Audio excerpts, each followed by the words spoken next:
Okay, seriously.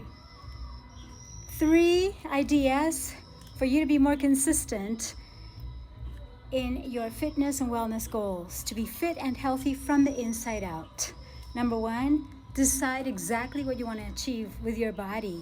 Yes, what you want to achieve with your mindset, how you want to feel emotionally and, of course, spiritually.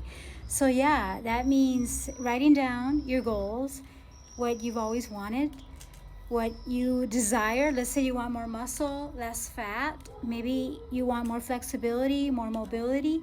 Fantastic. Just decide, write it down, and that's going to be your goal number 1, okay? And that means you're going to give priority to that. So, number 2, you're going to have to set boundaries so that you're not getting distracted by people, things, thoughts that don't serve us. And we are human, yet it's important to stay focused, and that means setting boundaries with ourselves. It's like first with ourselves, with our mind. It's like, not time to do that. It's time for me to train.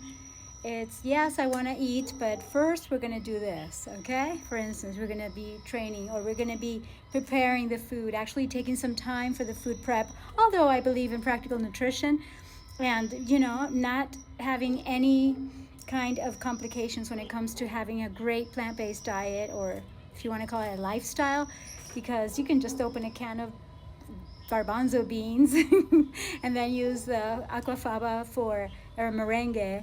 So, no excuses not to eat everything that you need, your protein, your carbs, your good fats, in a very practical way, just like opening an avocado. Okay, but your boundary could be, hey, this is not the time to do that, so we're going to do this. We're going to do my food prep or my training, or I'm going to be doing my, let's say, thought download when it comes to us coaching together for your mindset, okay? And we could call it a brain dump. There's many ways. Coaches have their different models, or that would be the life coach school, the model. And other coaches use, let's say, Jim Bunch. Did I say it right? Oh my God, I hope so. Anyways, basically have boundaries, and with people, they're not going to understand your new habits, and you're going to have to maybe explain a little bit, or just say, hey, now I'm doing this, so I'm not going to be available to be talking so long on the phone or going out to these parties because I have a new lifestyle now. Actually, from that decision that you took, you're actually going to keep your boundaries because it's important for you. And number 3, enjoy the process, okay? Because the process is going to be fun. It's going to be up and down. It's not going to be linear.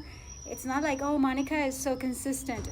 I believe I am, but there's always ups and downs, and there's moments in which I go forward, sometimes backwards. Sometimes it's 3 steps forward, 2 steps back. It's not perfect at all. And you've got to be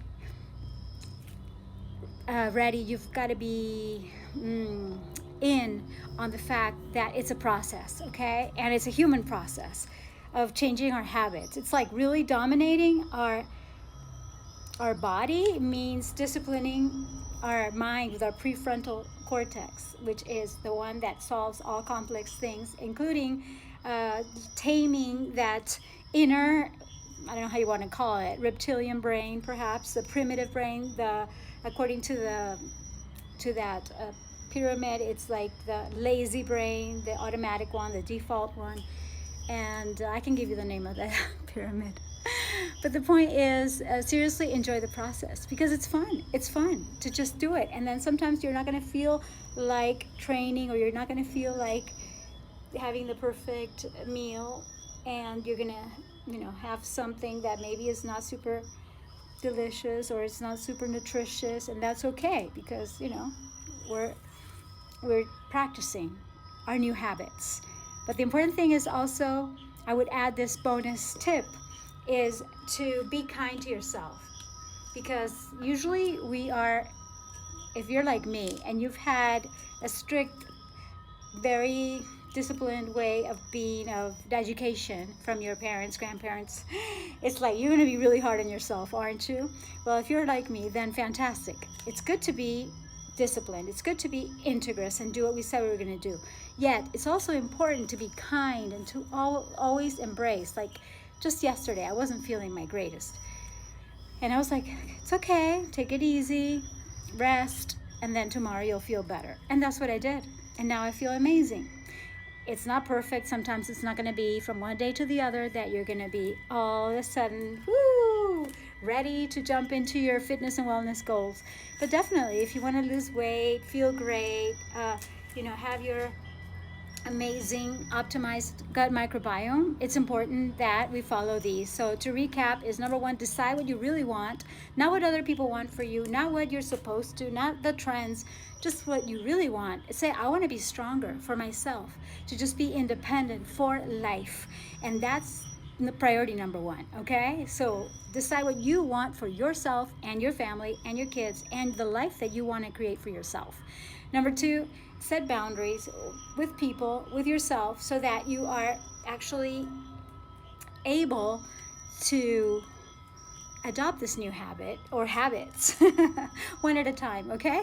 Number three, definitely understand that it's a process, so enjoy it, and also be kind to yourself so that you can keep on moving. Okay, they're all tied in together, of course, interconnected, and if you want some help to get you going and more consistent and more persistent and more results for you, then definitely DM me for a one-on-one consult. Thank you for listening, for sharing, for subscribing, wherever it is. I may have something here. Thank you, and I'll see you on the inside.